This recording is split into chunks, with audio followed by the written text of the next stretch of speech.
Bienvenidos. En nombre del Ministerio de Educación, agradecemos a todos por su participación en nuestro primer Congreso Conectados.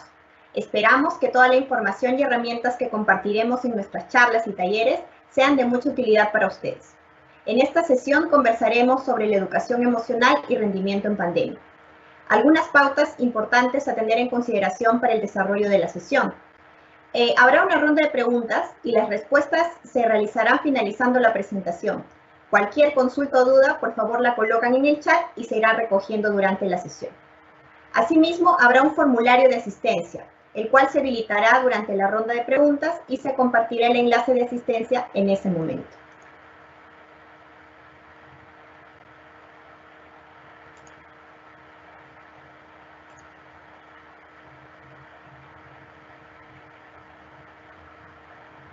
En los últimos años, la neurociencia ha demostrado que el cerebro humano está diseñado para atender, procesar y consolidar de manera más rápida y eficaz aquellos conocimientos que se adquieren en situaciones de aprendizaje relacionadas con vivencias emocionalmente intensas y positivas. En este taller nos encontraremos en conocer cómo las emociones están directamente relacionadas con la memoria, la atención, así como su importancia en el proceso de enseñanza-aprendizaje. Teniendo en cuenta esto, ¿podremos mejorar los procesos de aprendizaje y el rendimiento de nuestros estudiantes teniendo en cuenta sus emociones? En esta oportunidad nos acompaña Aitor Álvarez, quien es director del Máster en Neuropsicología y Educación de la UNIR y vicedecano de la Facultad de Educación. Doctor en Psicología y Ciencias de la Educación. Tiene una amplia experiencia como docente y orientador de adolescentes, así como en docencia universitaria, tanto en grados como en maestría, y ha ocupado varios cargos de gestión universitaria.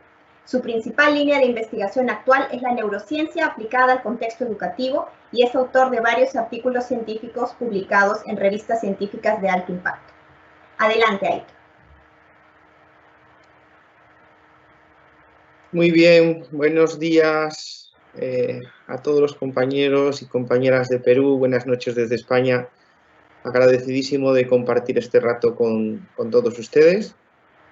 Agradecimiento no puede ser de otra manera a todos los que están presentes, que veo que somos muchos en la sala, y agradecimiento especial al Ministerio de Educación por organizar este congreso, magnífico congreso, en el que compartiremos algunas ideas, cuestiones prácticas que nos pueden servir para seguir desarrollando nuestra labor como docentes en el día a día. Así que muchísimas gracias a todos y espero que lo que vamos a comentar y compartir en este momento pues sea del agrado de los asistentes. Vamos a centrarnos en las emociones y el aprendizaje de una forma global, aunque sí es cierto que todo lo que vamos a ver se va a ver de alguna manera, la pandemia ha repercutido de alguna manera en todo lo que vamos a ver porque ha acelerado todo el proceso en el que estábamos ahora mismo inmersos. Si bien voy a estructurar un poco en 2-3 pasos la presentación. Primero vamos a hacer una visión general de la situación en la que estamos, por qué y en qué nos basamos nosotros para proponer lo que vamos a proponer, para posteriormente ir a cuestiones mucho más prácticas. El primer apartado que yo me gustaría invitar a los asistentes a reflexionar es sobre la tendencia que tenemos a enseñar como nosotros hemos aprendido realmente. Es decir, intentamos reproducir aquello que nosotros hemos aprendido, que negativamente hemos aprendido o que positivamente hemos aprendido. Y por tanto, parece que aunque hay pequeñas modificaciones en nuestra forma de enseñar o en nuestra forma de aprender, hay una tendencia a mantener durante el tiempo esas formas de aprender y de enseñar. Sin duda, en el siglo XXI, siglo XX, finales del XX, principios del siglo XXI, teníamos claro que estábamos cambiando nuestra forma de pensar, estábamos cambiando nuestra forma de vivir, de sentir, y yo creo que hasta de aprender. Aparecieron las tecnologías de la información y la comunicación, el acceso a la información ha sido muy distinto, ha evolucionado muchísimo, pero de repente, además, ha llegado un agente minúsculo, ¿verdad?, el coronavirus, que toda esa forma de pensar, de vivir, de sentir, de aprender, la ha modificado a una velocidad mucho más rápida de lo esperado y de una manera nunca pensada. Ahora, ¿hemos cambiado nuestra forma de enseñar? Y aquí alguno de los asistentes podría decir, claro, no nos ha quedado otro remedio. Hemos pasado en el último año de enseñar en la presencialidad a enseñar en la virtualidad. Y yo respondería a eso, bueno, yo llevo muchos años haciéndolo, ¿no? Llevo enseñando muchos años en la virtualidad, no he cambiado nada. Pero es que cambiar la presencialidad por la virtualidad es sinónimo de cambiar nuestra forma de enseñar. Porque la forma de enseñar no es a través de que enseño, sino cómo enseño, de qué manera guío, cuál es la filosofía de enseñanza, cuál es la filosofía que a mí me lleva a enseñar de una manera concreta. Por tanto, podemos cambiar de plataforma, pero seguimos manteniendo en muchas ocasiones nuestra forma de enseñar. Y yo hago la siguiente reflexión, por tanto. Aquí tenemos una versión del siglo XIX versus una versión del siglo XXI. Tenemos un coche muy bonito, por cierto, del siglo XIX, pero que posiblemente cualquiera de los que estamos aquí, si pudiéramos, si tuviéramos opción, nos lo compraríamos porque nos parece algo, un recuerdo bonito, nos parece algo curioso, algo coleccionable, ¿no? Pero el coche del presente no es ese. El coche del presente es el otro, ¿verdad? Ha evolucionado en mecánica, en diseño, en seguridad, en velocidad. Ha modificado, ha cambiado, ha seguido creciendo. Esta es una clase del siglo XIX. Esta es una clase del siglo XX. Yo pido a los asistentes que reflexionemos qué diferencias hay. ¿Hemos cambiado? ¿Hemos evolucionado en nuestra forma de aprender y de enseñar? Realmente, pequeña diferencia que encontramos, ¿no? Los pupitres, bueno, son un poco más cómodos, ¿no? Las mesas de trabajo, una es en blanco y negro y otra es en color. Bueno, la pizarra puede cambiar un poco. Aquí habrá algún otro mecanismo.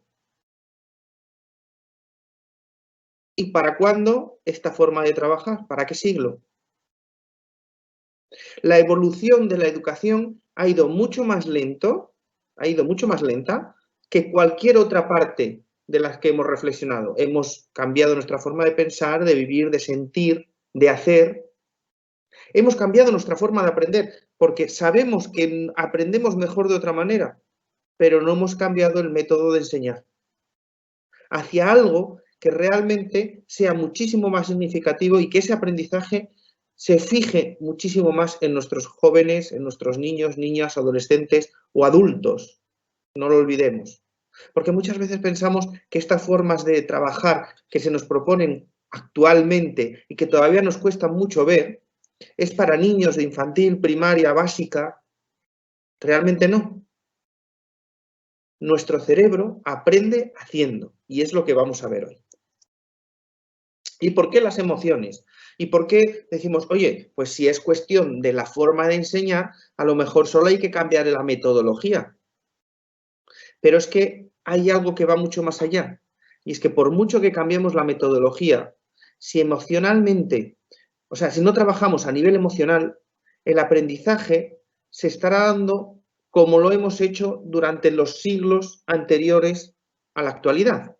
De tal manera que seguiremos sin evolucionar para que ese aprendizaje realmente sea un aprendizaje que dé respuesta a las necesidades que plantea el mundo actual y el mundo futuro, teniendo en cuenta que nunca sabemos cuáles van a ser las necesidades que se nos presenten en un futuro. Y eso lo sabemos hoy en día más que nunca. ¿Quién nos iba a decir a nosotros en diciembre o en noviembre, diciembre del 2019 que del 2020 íbamos a sufrir una pandemia mundial, la más fuerte pandemia mundial de los últimos años, que nos iban a tener encerrados en casa, que iba a cambiar nuestra forma de vida, que íbamos a cambiar nuestra forma de pensar y de sentir, porque llegó una necesidad a la que difícilmente supimos dar respuesta en un principio. Las emociones, nosotros centramos nuestros estudios y centramos nuestra propuesta fundamentalmente en la neuroeducación. Todos ustedes habrán oído hablar de la neuroeducación, pero simplemente una pincelada para saber por qué yo propongo esta forma práctica de trabajar.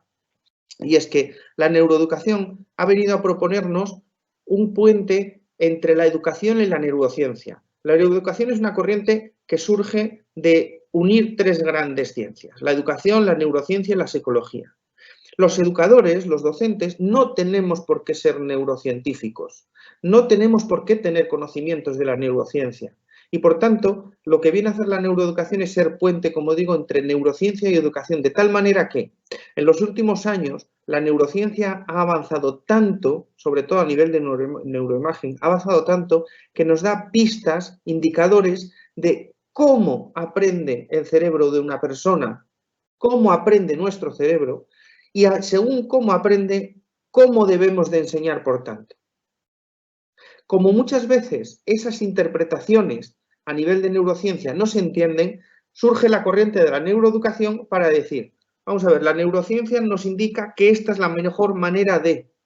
Ahora, si esta es la manera de aprender, ustedes como educadores, adáptenla a sus métodos. Pero, como dice Leslie Hart, enseñar sin saber cómo funciona el cerebro es como intentar diseñar un guante sin nunca haber visto una mano.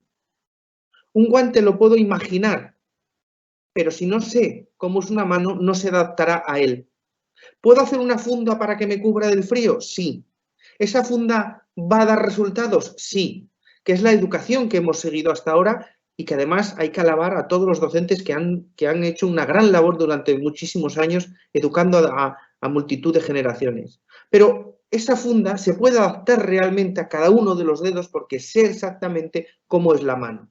Eso es lo que ha venido a hacer la neuroeducación. Y la neuroeducación lo que nos dice es que fundamentalmente, las emociones es la base sobre la que se construye el aprendizaje. De aquí recuperamos la frase del gran maestro Francisco Mora, que dice: el dolor es una experiencia, un refuerzo negativo, que el cerebro trata de no repetir y olvidar pronto. Cuando a mí me decían, entonces, no sé si ustedes habrán oído esta frase en alguna ocasión, la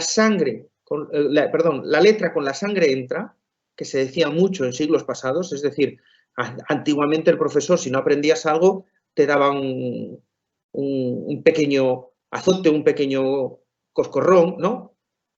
Lo negativo, el cerebro trata de no repetirlo, de olvidarlo lo antes posible. En cambio, aprender con alegría, con placer, con refuerzo positivo, es una experiencia que el cerebro tiende a repetir. Y además lo que hace es que mantiene en la memoria mucho más tiempo lo aprendido, porque como intenta repetirlo, lo memoriza y además intenta evocarlo con mayor facilidad. Por tanto, las emociones es la base del aprendizaje. ¿Y por qué es la base del aprendizaje? Y aquí habrá seguramente gente que conozca mucho de este tema. Yo quiero solo dar unas pinceladas para llegar de alguna manera a la parte práctica, ¿no? Y reflexionar sobre esa parte práctica para que además no se nos vaya el tiempo de la hora que tenemos.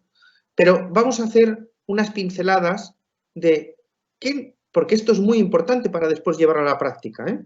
Yo quiero el taller después dar cuestiones concretas que debemos hacer en el aula, pero yo creo que estas son ideas que me hacen a mí cambiar mi forma de enseñar entendiendo la forma de aprender. ¿Por qué las emociones son base del aprendizaje? Bueno, pues hay una cuestión física que lo justifica, y es que los procesos cognitivos y las emociones comparten redes neurales o neuronales. Al compartir redes neuronales, se han convertido la emoción y el aprendizaje en un binomio que no se puede separar. Y ese binomio no se puede separar fundamentalmente por una cuestión funcional de nuestro cerebro y de diseño estructural. No es algo que digamos, porque es otra cuestión que ha venido a hacer la neurociencia, la neuroeducación en concreto, que nosotros hemos educado y hemos enseñado con toda la mejor voluntad del mundo, basándonos en opiniones. Yo creo que esto es bueno para mis alumnos, yo creo que con esto van a aprender mejor, yo creo que les va a venir muy bien. Pero lo que estamos proponiendo es que la neurociencia nos indica que ya no son opiniones, sino son hechos científicos. Hemos descubierto que por una cuestión funcional y estructural, las emociones están unidas al aprendizaje porque comparten esas redes neuronales. Por tanto, pasamos de la opinión a la evidencia científica que nos permite hacer un aprendizaje o transmitir un proceso de enseñanza-aprendizaje mucho más adaptado a las necesidades de los jóvenes del siglo XXI. Por tanto, decimos que esas emociones son la base del aprendizaje porque sustentan ese aprendizaje en la memoria. La emoción lo que hace es mejorar la atención, ¿no? Cuando alguien emocionalmente positivo, esa emoción positiva, cuando emocionalmente, hablando siempre desde el sentido positivo, emocionalmente está activo, tiene ganas de aprender, centra su atención y además activa la curiosidad. Cuando se activa la curiosidad en momentos de alta curiosidad, de estados de alta curiosidad, que la emoción los provoca, se activan eso que llamamos sistema de recompensa cerebral, las estructuras del sistema de recompensa cerebral. ¿Qué hacen esas estructuras del sistema de recompensa cerebral? Mejorar, están relacionadas con la memoria, con la atención y, por tanto, al estar relacionadas con la memoria y con la atención, mejoran el aprendizaje. Porque si hay algo que sabemos los docentes, es que hay dos cuestiones básicas para aprender, y es la atención y la memoria. La atención todos estamos de acuerdo, aunque pensamos que muchas veces por decirle a nuestros alumnos, estate atento, ya lo va a estar, cosa que sabemos que no es así. Por mucho que nosotros le digamos a un alumno, estate atento, nos puede estar mirando, pero no tiene por qué estar escuchándonos. Eso será una cuestión que tendremos que trabajar. Y la memoria que ha estado denostada en los últimos años, muy denostada en los últimos años. ¿Por qué ha estado denostada? Porque hemos estado escuchando durante muchos años que aprender de memoria es malo.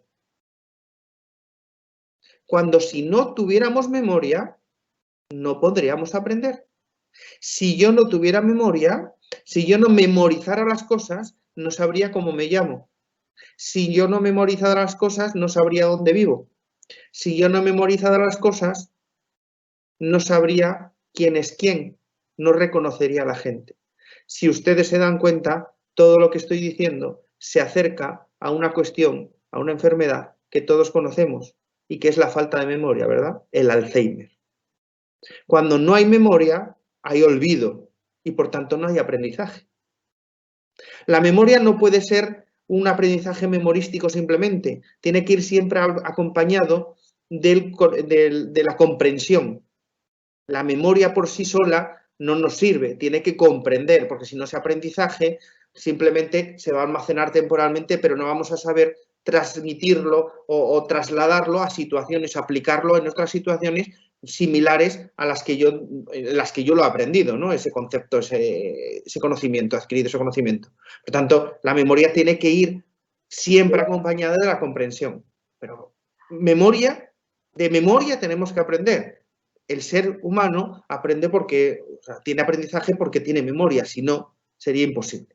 Por tanto, atención y memoria mejoran, mejora el aprendizaje.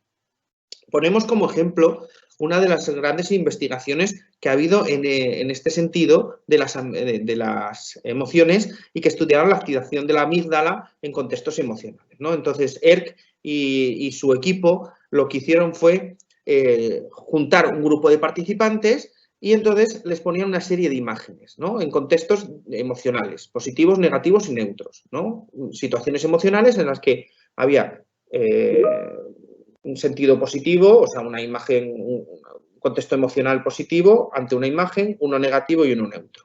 Y luego se le mostraba una serie de palabras que deberían memorizar. ¿Qué se descubrió? ¿Qué se descubrió?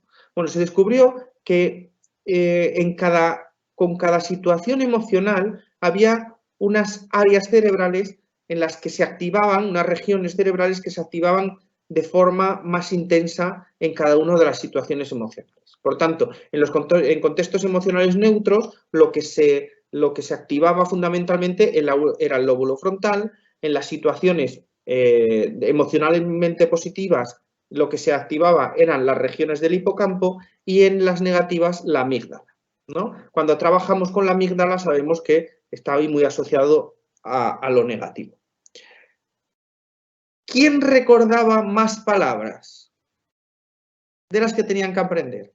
Los que emocionalmente estaban en una situación neutra, lóbulo frontal, los que estaban en una posición negativa, un contexto negativo, la amígdala, activaban, ¿no?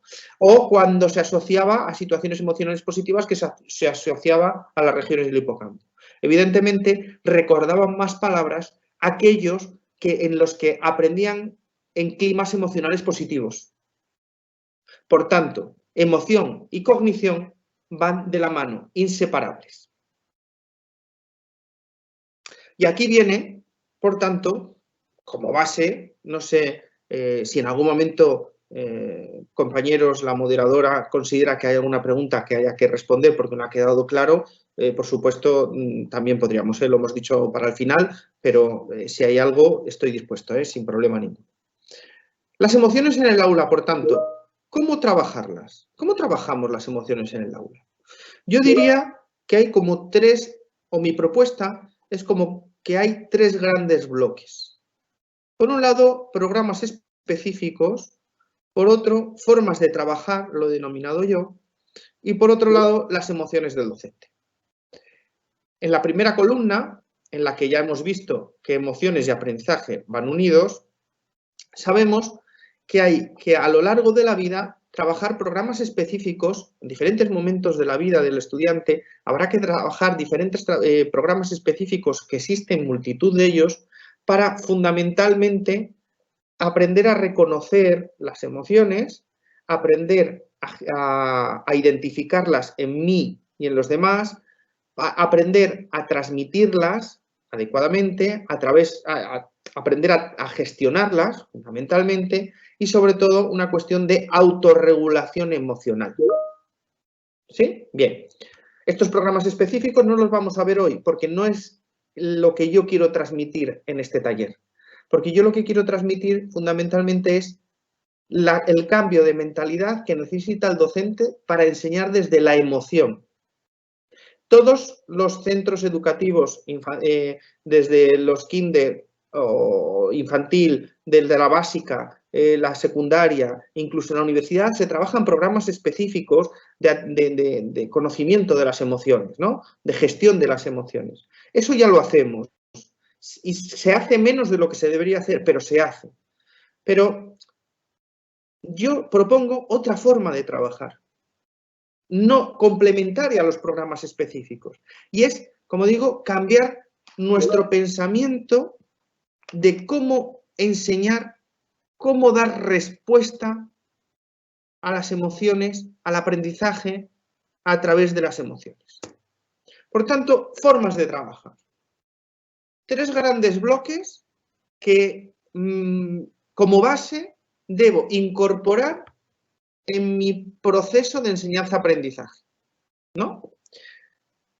Lo primero que tengo que tener en cuenta es que hay herramientas que utilizo, que las utilizo para algo que realmente no me da el fruto que yo espero que me dé. Y me explico. La evaluación inicial. Fundamentalmente, cuando los docentes hacemos evaluación inicial, la hacemos para nosotros y no para nuestros alumnos.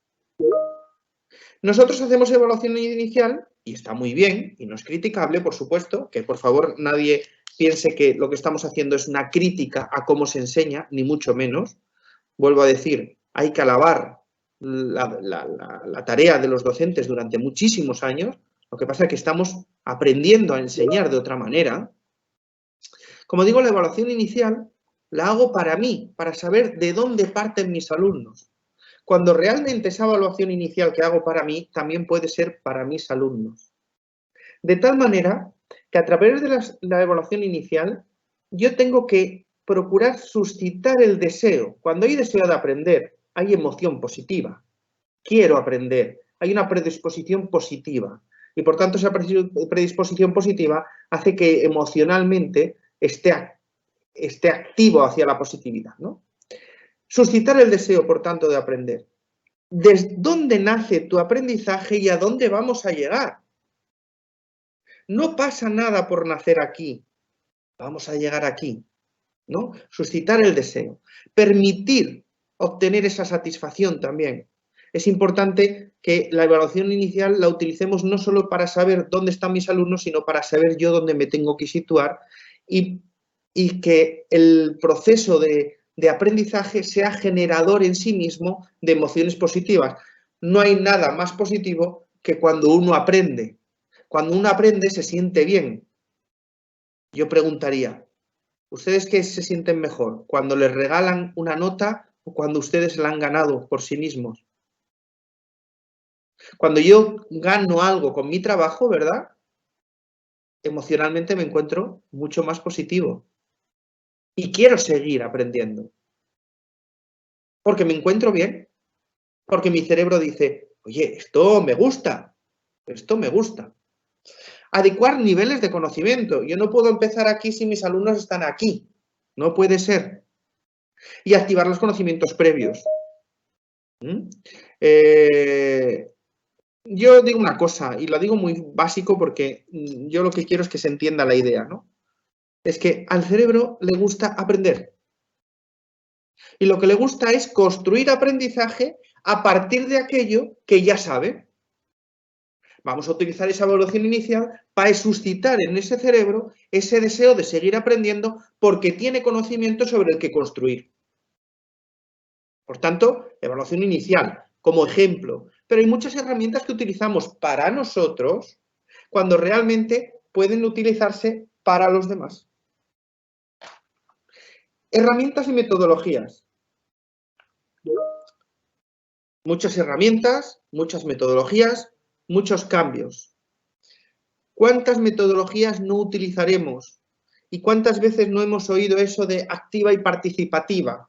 Y entonces hacemos activa y participativa y decimos que es activa y participativa, y aquí en torno el mea culpa hasta que la neurociencia nos ha enseñado a todos, cuando ponemos a los alumnos a hacer una actividad individualmente. Es que ha participado, ¿no? Bueno, hay una cosa que al cerebro le aburre mucho y que emocionalmente, por tanto, le apaga, ¿no? Y es que la rutina le aburre. Si yo ya sé lo que va a pasar, si mi cerebro sabe ya lo que va a pasar, desconecta. En cambio, lo que sí le gusta al cerebro son dos cuestiones fundamentales. Una, aprender haciendo, le gusta hacer, le gusta implicarse en la tarea, aprende más cuando hace el niño o la persona que cuando le enseño, vale más un rato de trabajo en grupo que 1 o 2 horas de sesión de lo que yo les explique. Y lo que le gusta es trabajar con sus iguales. Es decir, un cerebro se conecta con otro de sus iguales.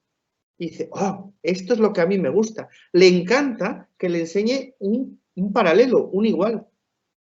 Y se activa, se emociona. Por tanto, tenemos metodologías y herramientas, ahí he puesto 3 como ejemplo, aprendizaje basado en proyectos, aprendizaje basado en retos, aprendizaje basado en problemas, que podemos utilizar. Y generación de emociones positivas. El tercer bloque. Tenemos que generar emociones agradables asociadas al aprendizaje. No podemos estar de mal humor, no podemos enseñar riñendo, no podemos enseñar castigando, no podemos enseñar en una situación anímicamente inestable, porque nosotros lo que estamos es haciendo que el alumno, el estudiante, asocie esa negatividad al aprendizaje. Al cerebro le encanta aprender cuando asocia el placer a una tarea concreta y entonces tiende a replicarla. Y tiende a replicarla constantemente en situaciones positivas, situaciones similares. Y otra cosa que le gusta al cerebro mucho es que esos aprendizajes sean útiles. Es decir, que yo lo que aprendo lo puedo utilizar. Y ahora decimos, muy bien, esto es la presencialidad. ¿Y el online? ¿Y en la pandemia? Pues en la pandemia todo esto adquiere una infinita mayor importancia. ¿Por qué? Porque se nos han quitado los abrazos, se nos ha quitado el contexto personal, de relación personal, las relaciones sociales, nos han aislado, nos hemos tenido que, de hecho lo seguimos estando, ¿no? Nos cuesta más reconocer las emociones de las personas, vamos siempre con el tapabocas. Por tanto, esto cobra más importancia en un tiempo en el que realmente las emociones están a flor de piel, pero no precisamente las positivas, sino las negativas. Yo me hacía una entrevista justo al comienzo del curso cuando me decían, ¿cómo tiene que ser la vuelta a la presencialidad?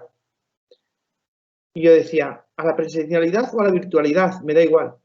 Tiene que ser una vuelta desde la confianza, desde el cariño, desde la cercanía y desde la tranquilidad. Porque si yo estoy bombardeando constantemente a mi alumno con situaciones negativas de la pandemia, al final lo que estoy haciendo es generar una ansiedad que emocionalmente el estudiante va a estar en una posición negativa. Y lo que estoy haciendo es enseñarle desde esa posición negativa. Asocia el aprendizaje con una situación emocionalmente negativa. Por tanto, ese aprendizaje no va a ser un aprendizaje significativo y no vamos a generar interés por mayor aprendizaje. En cuanto a la virtualidad, ¿es que esto se puede hacer solo en la presencialidad? Yo digo, evidentemente no.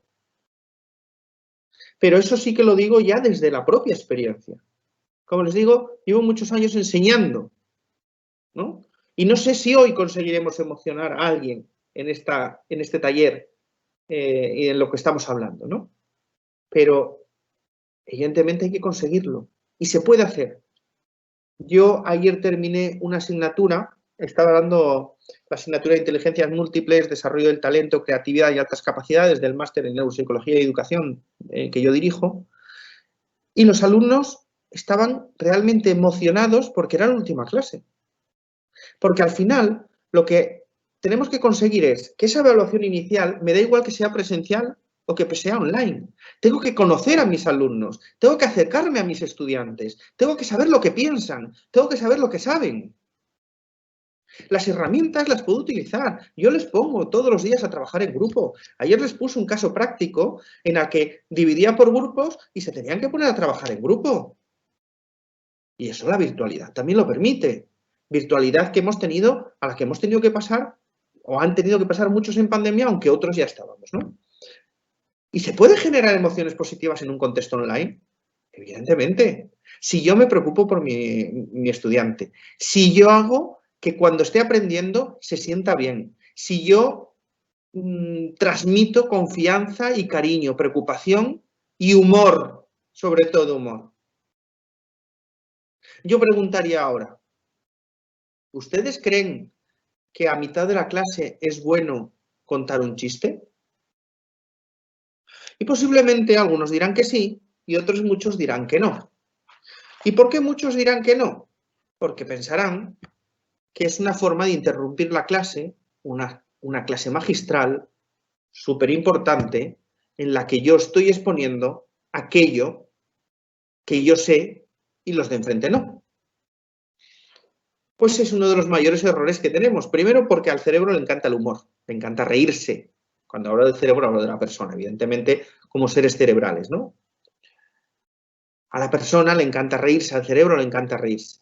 el humor es muy bueno para crear un estado emocional positivo, pero no solo eso, es porque sabemos que la atención es limitada y por tanto cuando mis estudiantes están en picos atencionales y ese pico atencional empieza a bajar y yo corto la clase, cuento un chascarrillo, un chiste, hago una broma, hago algo que vuelva a captar la atención del alumno, que encima lo asocia a algo positivo emocionalmente, el alumno vuelve a estar pendiente de mí, vuelve a estar pendiente del grupo, vuelve a estar pendiente del aprendizaje, de la tarea que tiene que estar haciendo.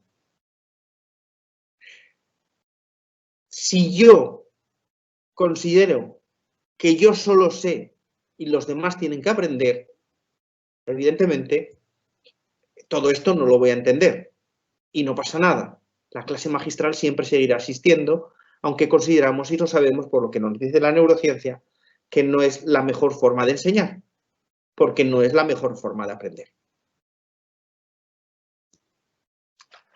Otra cuestión importante. Con esto vamos a ir cerrando poco a poco para hacer un repaso. Todavía nos queda un poquito y además tenemos después un ratito de preguntas, ¿verdad? Si no me equivoco. Claro, yo estoy diciendo que el alumno tiene que estar emocionalmente estable, tiene que tener las sensaciones positivas, tiene que aprender desde una emoción positiva, tiene que aprender porque esas emociones influyen para que sea más significativo. Pero es que, ¿y cómo enseño yo? Primero, el concepto, todo esto se basa en un concepto distinto de docente. El docente pasa de ser un instructor del conocimiento a un guía, porque si recordamos, y acabamos de ponerlo aquí, el alumno tiene que aprender haciendo. Por tanto, el profesor tiene que enseñar dejando hacer. Eso no resta que habrá cosas que yo tenga que explicar como docente. Cosas en las que yo tenga que entrar con una concreción máxima, por supuesto. Pero fundamentalmente, quien tiene que construir su conocimiento es el propio alumno. Porque ese conocimiento es el que realmente aprende significativamente. Entonces, ¿cuál es el papel del docente? Porque algunos de los asistentes podrán decir, ¿y entonces para qué sirvo yo? ¿Verdad? Es que viene este compañero y me está diciendo que mi labor no es importante. Pues no es eso. Todo lo contrario. Lo que les estoy diciendo es que la labor del docente es muchísimo más importante que la de enseñar. Es la de conseguir que otros aprendan. Y eso, compañeros, compañeras, es muchísimo más complejo que la de dar una lección magistral. Seguramente que habrán ustedes discutido con sus compañeros muchísimo con esa competencia que se habla muchísimo de ella, es la de aprender a aprender, ¿verdad? Y que los docentes llevamos muchos años diciendo ¿y qué conseguimos? ¿Y qué hacemos? ¿Y qué hacemos? ¿Y cómo proporcionamos eso de aprender a aprender a nuestros alumnos? Pues aprender a aprender no deja de ser otra cosa que dejar que los alumnos aprendan por sí mismos. Pero yo tengo que ser el orientador, el guía, el que acompaña, el que marca para que el alumno pueda hacer. Ahora, ¿cómo voy a enseñar yo todo esto? Conseguir que trabajen, que atiendan, que emocionalmente estén positivos, que trabajen en grupo, que generen su propio aprendizaje. ¿Cómo lo voy a hacer yo si yo no me lo creo? Si yo como docente no me emociono. Esta es la tercera pata, si recuerdan. Habíamos dicho programas específicos, habíamos dicho después formas de trabajar, es decir, un cambio de mentalidad del docente, y ahora nos tenemos que preocupar de nosotros mismos. Porque si hay algo que caracteriza al docente de vocación, es que lo da todo por sus alumnos y se olvida de su situación personal. Cuando esa situación personal es fundamental. ¿Cómo aprendo yo mejor? Cuando estoy triste y cuando estoy alegre, ¿vale? Formas de trabajar. ¿Cómo aprendo yo mejor? Cuando alguien me transmite algo, positivamente o negativamente. Evidentemente, creo que estaremos todos de acuerdo en que positivamente. Por tanto, nuestro estado de ánimo es fundamental para el aprendizaje. Y por eso decimos siempre que los problemas los tenemos que dejar de la puerta del aula para afuera, de la puerta del aula virtual o presencial. Claro, ¿cómo gestionamos esto habitualmente? Pues yo creo que habitualmente no se gestiona, porque es difícil que muchos docentes pidan ayuda si es que la necesitan. Y ahí nuestra profesión es, para mí, la del docente es la profesión más bonita que existe en el mundo, la más bonita. No hay nada más bonito que hacer crecer a la gente, pero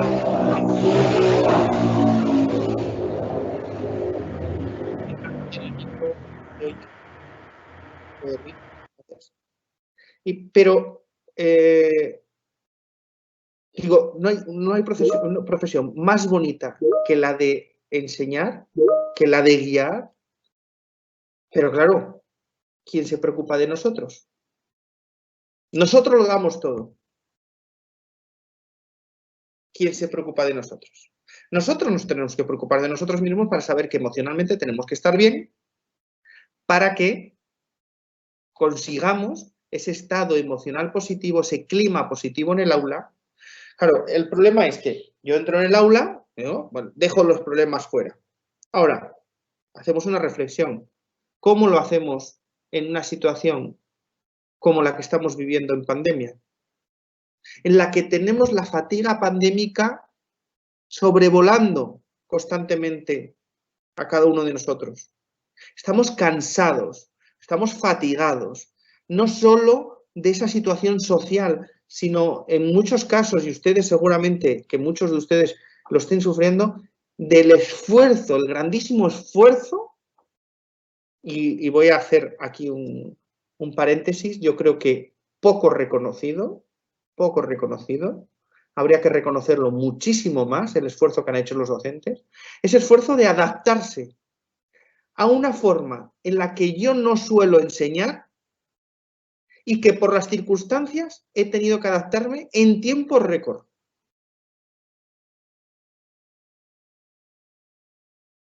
¿Y quién cuida de mí? Pues emocionalmente necesitamos pedir ayuda. Hay dos cuestiones, por tanto, pedir ayuda y saber que, como decíamos, nuestra profesión quema mucho. Y como quema mucho, tenemos que cuidarnos emocionalmente. ¿Por qué? Porque, como decimos aquí en esta frase, debemos emocionarnos con nuestra profesión para emocionar a nuestros alumnos. El docente de vocación se emociona, le encanta lo que hace, pero puede quemarse, puede agotarse. Y en este año lo estamos viviendo más que nunca, el agotamiento mental, incluso físico, de los docentes por el gran esfuerzo que han tenido que hacer para adaptarse a esta nueva situación. Y eso, por mucho que nos guste nuestra profesión, nos afecta. Y si nos afecta a nosotros, nos afecta a nuestra forma de enseñar. Por tanto, tenemos que cuidarnos nosotros para conseguir cambiar nuestra forma de pensar y nuestra forma de enseñar. Vuelvo a recordar al maestro Francisco Mora, que dice, solo se aprende aquello que se ama. Si nosotros queremos que los alumnos amen lo que hacen, nosotros tenemos que amar lo que hacemos. Fundamental. Yo añado a esa frase del maestro Mora siempre, añado como cosecha propia, solo aprende aquello que se ama, solo se aprende aquello que se ama y solo se ama aquello que emociona. Por tanto, nosotros nos tenemos que emocionar con nuestra labor. Y seguro, estoy seguro, que casi todos o todos los que estamos aquí lo hacemos. Por tanto, tres grandes formas de trabajar las emociones basándonos en lo que la neurociencia nos dice. Programas específicos para trabajar el reconocimiento de las emociones, para saber cómo son las emociones, saber transmitirlas, saberlas gestionar, saber esa autorregulación del emocional. Fundamental para el aprendizaje, para las relaciones sociales, para las habilidades sociales, fundamental. Programas que van desde, como digo, básica hasta la universidad, aunque pensamos que en la universidad estos programas no podemos trabajarlos. Ya parece que se nos está olvidando que el aprendizaje, y esto nos lo dice también la neurociencia, el aprendizaje se da a lo largo de toda la vida. Cuando hace años pensábamos que las neuronas, había una edad a la que ya dejábamos de generar neuronas y el aprendizaje, bueno, sabemos que la plasticidad, el cerebro es algo en movimiento constantemente, en modificación, la plasticidad cerebral, y además sabemos que con los años y con unas condiciones específicas se siguen regenerando neuronas, aunque a un nivel mucho más bajo que, ¿no? Entonces, lo que quiero decir es que el aprendizaje es a lo largo de toda la vida y el aprendizaje a todos los niveles, también el aprendizaje emocional. Yo les pongo un ejemplo. Oye, es que una persona que está estudiando en la universidad y tiene, y esto lo hemos vivido este año,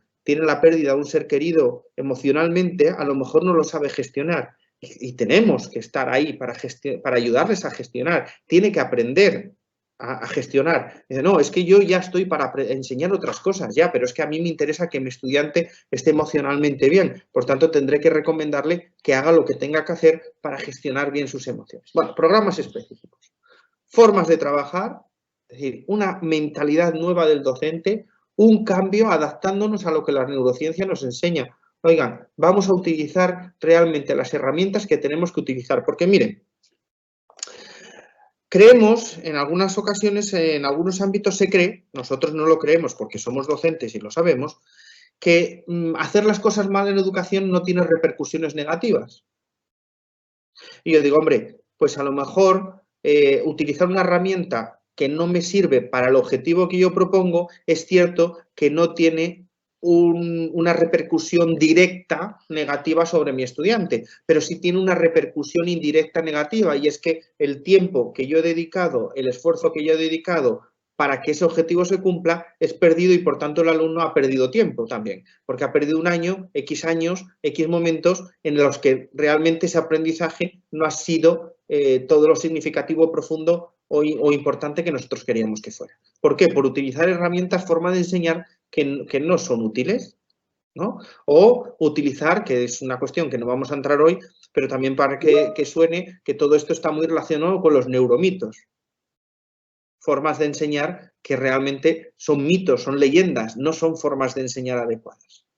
Bien, formas de trabajar distintas, una forma de entender, de forma distinta de entender la educación, una forma distinta de entender la labor del docente, una forma distinta y adaptada a las necesidades que, miren, el Fondo Mundial el Fondo Económico Mundial, lo que dice es que una persona, un joven, un estudiante que se está formando ahora, como decíamos antes, va a tener que dar respuesta a las necesidades que surjan en la sociedad, que no sabemos cuáles van a ser. ¿Y cómo se da respuesta?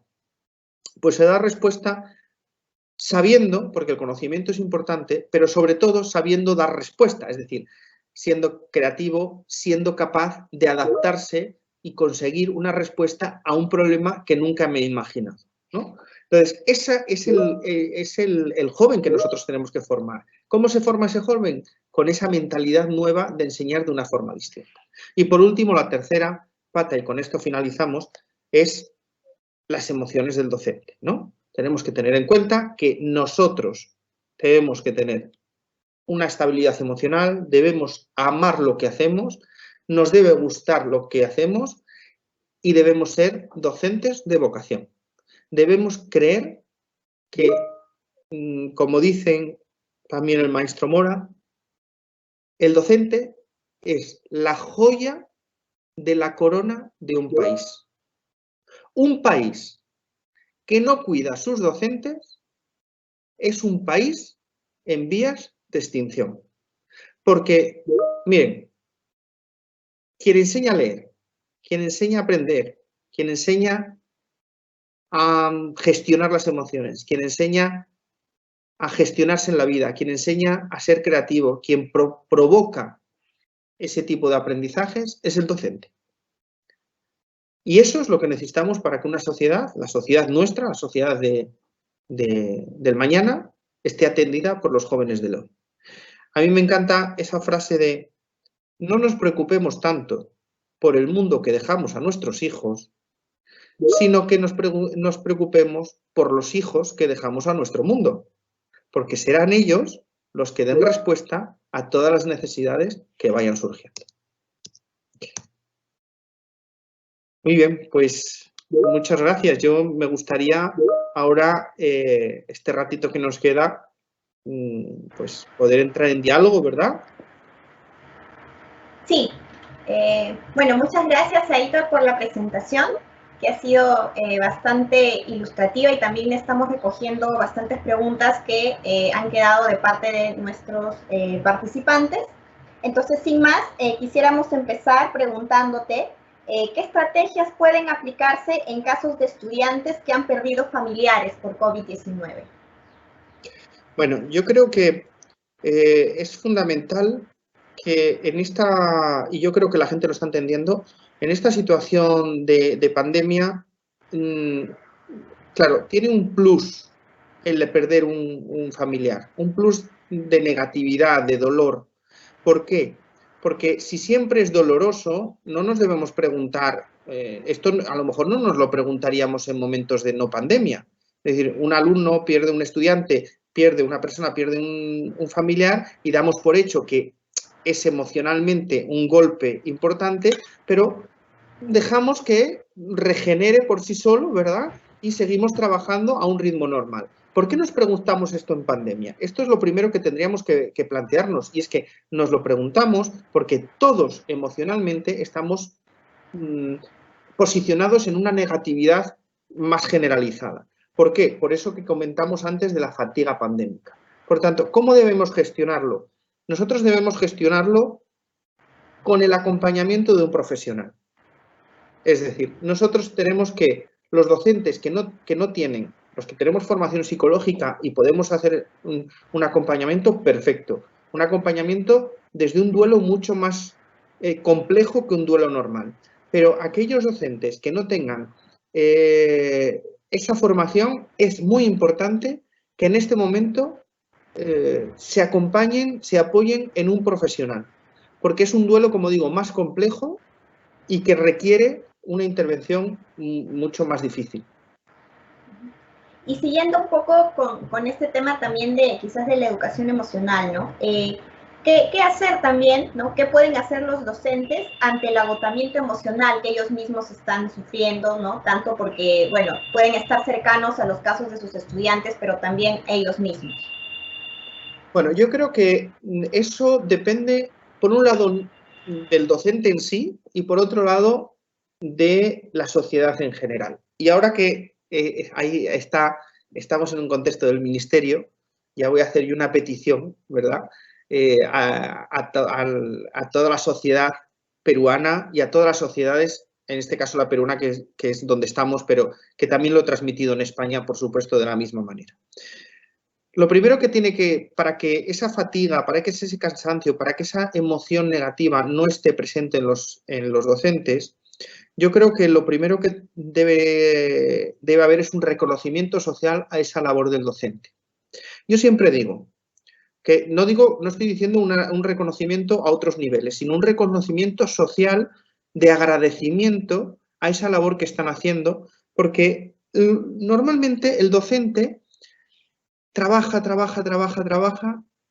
pero no es un perfil de grandes protestas, ¿no? Y aquí, durante la pandemia, los docentes normalmente hemos estado trabajando, pero no hemos estado protestando. Y, por tanto, en la sociedad no hemos dado el grito de alarma de, oye, que nosotros estamos aquí, que necesitamos también un agradecimiento. Un agradecimiento que simplemente es un reconocimiento social a la labor. Es decir, gracias a los docentes por todo lo que están haciendo. Esa es una cuestión que yo creo que para cualquier sociedad es muy importante tenerla en cuenta.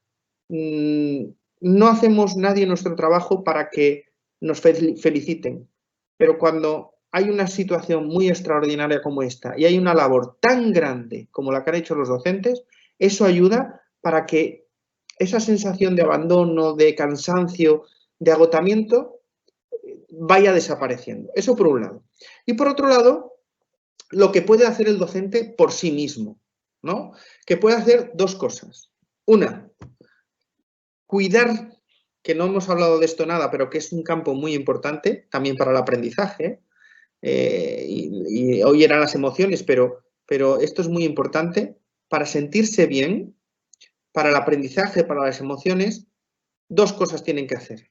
Una, o tres vamos a decir. Una, hábitos de vida saludable. Debe hacer comer bien, dormir bien y ejercicio.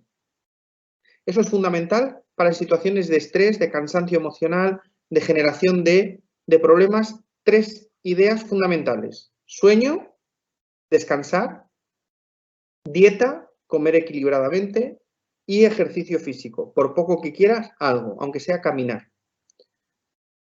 Otra, la segunda cuestión. Por tanto, hábitos de vida saludable. La siguiente cuestión. Desconexión. Desconexión de la enseñanza, desconexión de las redes sociales, desconexión del libro, desconexión del ordenador, es decir, cada uno lo que utilice para trabajar. Desconectar. Es necesario, más que nunca, cuando alguien se siente saturado, desconectar de su día a día.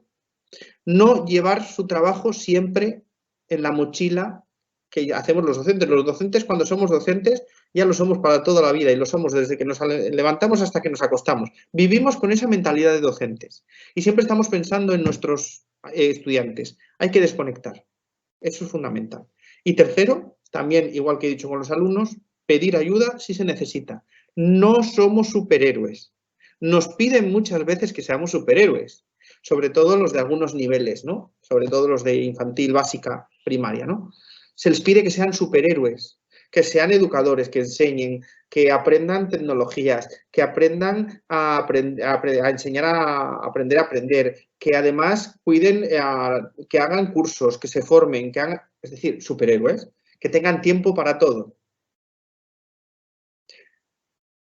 Si yo me encuentro en una situación, no somos superhéroes, por tanto, si yo me encuentro en una situación, pido ayuda a un profesional. Por eso no se es ni más ni menos, se es inteligente, porque hay alguien que me podrá ayudar. Por tanto, hábitos de vida saludable, desconexión, ayuda a un profesional.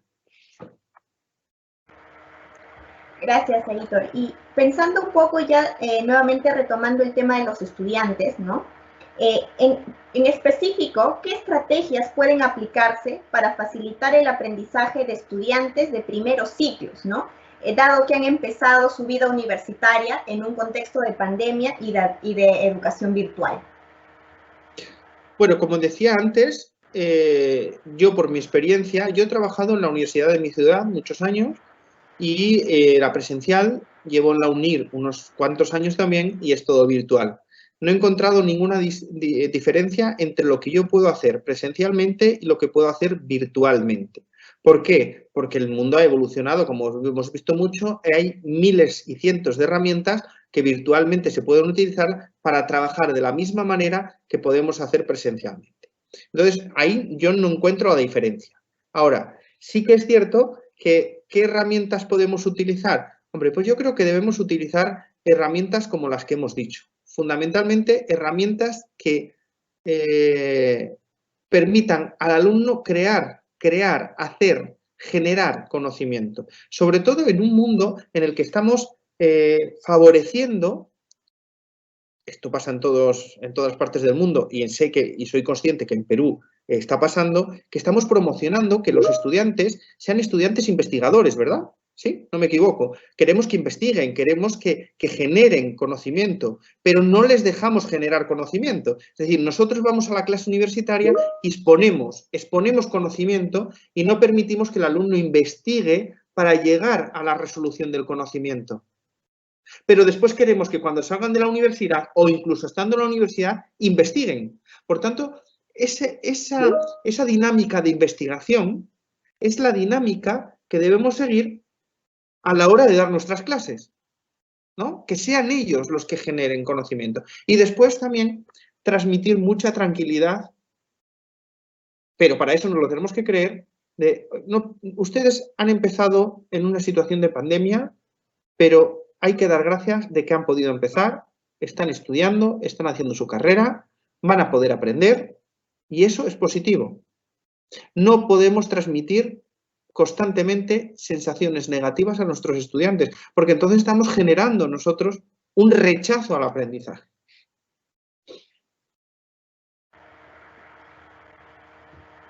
¿Qué rol juega la tutoría en la revaloración de las emociones de estudiantes y docentes? Bueno, la tutoría yo creo que es como, si han visto ustedes, y por también hacer el chascarrillo después de una hora para que estén atentos, no sé si ustedes han visto Harry Potter, ¿no? Bueno, pues la tutoría sería como la piedra filosofal de Harry Potter. Es decir, es lo básico, lo fundamental, el eje central, ¿no? ¿Con quién pasa? ¿Quién es el responsable de guiar al alumno en último término? El tutor. ¿Cuándo trabajamos o podemos trabajar desde una perspectiva menos curricular? En la tutoría. Es decir, la tutoría es el eje vertebrador de todo el proceso de enseñanza-aprendizaje. Todo el proceso de enseñanza-aprendizaje pasa por la tutoría y por el tutor. Por tanto, es el tutor el responsable, junto con el departamento de orientación en donde lo haya, porque bueno, hay universidades que también hay esos departamentos de orientación y acompañamiento al alumno. Yo, por ejemplo, en la UNIR tenemos ese departamento de tutoría, acompañamiento del alumno, cada alumno tiene su tutor, o de orientación, ¿no? El departamento de orientación que acompaña al alumno para que pueda aprender. Entonces, todo, de alguna manera, radica en la tutoría, fundamental, sin duda.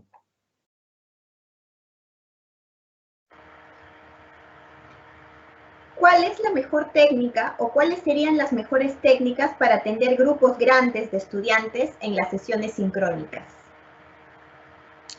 Bueno, cuando trabajamos, claro, creemos, yo creo que hay una creencia general de que cuando trabajamos en grandes grupos, lo suyo es que el profesor exponga porque es mucho más fácil, genera menos ruido, genera menos dispersión. Yo creo que la mejor manera de trabajar en grupos grandes es el trabajo por equipos, el trabajo colaborativo. Esa es la mejor herramienta para que aprendan bien, para que la clase funcione bien y para que el resultado sea el mejor. Yo creo que es la mejor sin duda. Yo recuerdo, si me permite, una experiencia personal. Yo en la universidad de mi ciudad, yo daba una asignatura que se llamaba psicología de la orientación hacia el empleo, ¿no? Y entonces no puse números clausus y se me matricularon 350 alumnos en el mismo aula, a la misma hora. Era presencial. Entonces, no teníamos, en la universidad de mi ciudad, no teníamos aulas para acoger 350 alumnos. Entonces, la dinámica que yo utilicé fue coger 4 clases seguidas y disponer a los alumnos por grupo.